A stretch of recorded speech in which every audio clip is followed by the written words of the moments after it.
লক্ষ্মীপুরে বৈষম্য বিরোধী ছাত্র আন্দোলনে গুলি করে শিক্ষার্থী সাদ আল আফনান হত্যার ঘটনায় দায়েরকৃত মামলায় সাংবাদিক রুবেল হোসেনকে গ্রেপ্তার করা হয়েছে।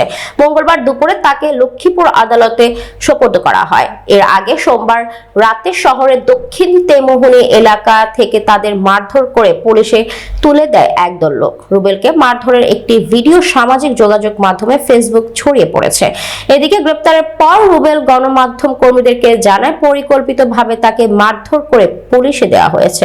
সাংবাদিক হিসেবে সংবাদ পরিবেশনের জন্য 4 আগস্ট তিনি ঝুঁকি নিয়ে কাজ করেছিলেন, কিন্তু ষড়যন্ত্রমূলকভাবে হত্যা মামলায় তার নাম জড়িয়ে দেওয়া হয়। রুবেল লক্ষ্মীপুর প্রতিনিধি হিসেবে কর্মরত ছিলেন।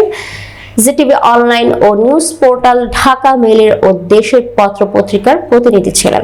সদর মডেল থানার ভারপ্রাপ্ত কর্মকর্তা আব্দুল মোন্নাফ জানান, রুবেল ছাত্র হত্যা মামলায় এজাহারভুক্ত আসামি। লোকজন তাকে আটক করে পুলিশে সোপর্দ করে। পরে তাকে হত্যা মামলায় গ্রেপ্তার দেখানো হয়। তাকে লক্ষ্মীপুর আদালতে সোপর্দ করা হয়েছে। আদালত তাকে জেলা কারাগারে পাঠানোর নির্দেশ দিয়েছে।